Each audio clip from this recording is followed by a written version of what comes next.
First, I must say to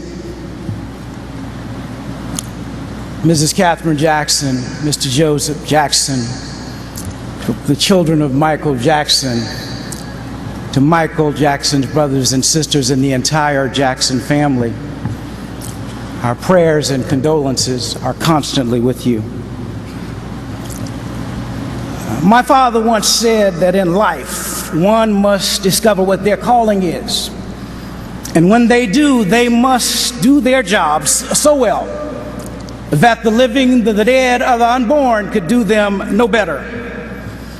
He constantly challenged us to become our best by stating that if you cannot be a pine on the top of the hill, why, just be a shrub in the valley, but be the best little shrub on the side of the road. Be a bush if you cannot be a tree. If you cannot be the highway, just be a trail. If you cannot be the sun, just be a star, for it isn't by size that you win or you fail.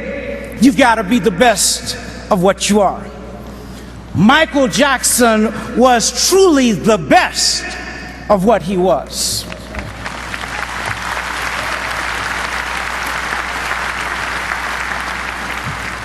And finally, Martin Luther King Jr. said that in life, if it falls ever your lot to be a street sweeper, you must sweep streets so well.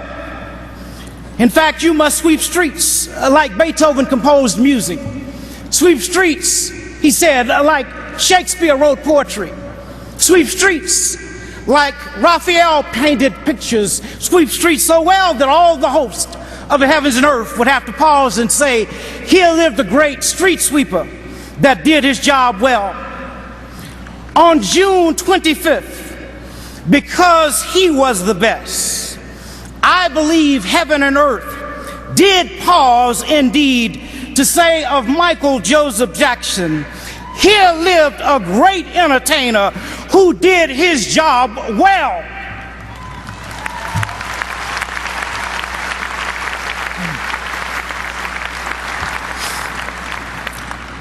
To the Jackson family, being a part of a world-renowned family who has also experienced a sudden death on more than one occasion, my prayer is that no one and nothing, public or private, fact or fiction, true or rumored, will separate you from the love of God, which is in Christ Jesus.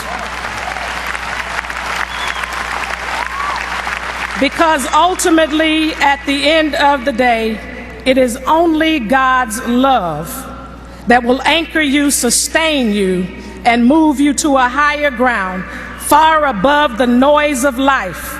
There you will find the peace, comfort, and joy to move forward to advance Michael's legacy. And for all of us, it is apparent that, like our father and mother, Martin and Coretta King, Michael's life and work was inspired by the love of God. Throughout the ages, few are chosen from amongst us to use their gifts and talents to demonstrate God's love in an effort to bring the world together in true sister and brotherhood. Michael was such a one.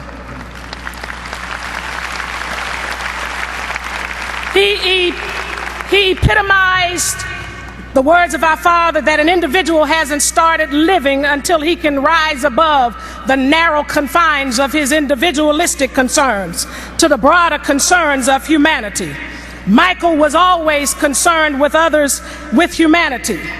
And I want the world to know that despite being embroiled in accusations and persecution, as a humanitarian, he thought it not robbery to concern himself with this world, with one of this world's other greatest humanitarians, our mother, during her illness just 3 months before her death. In October 2005, I was with Mom when Michael called her all the way from the Middle East. And although she couldn't speak because of a debilitating stroke, she listened as he said to her that he had been praying on his knees every day for her, that to him she was America's true royalty, And he wanted her to know if music was being played in her room because of its healing effect. My only wish is that he could have seen the glow on her face. If faces could smile, as we know they do, that day, Michael Jackson made our mother's face smile in spite of her condition. What an unforgettable moment.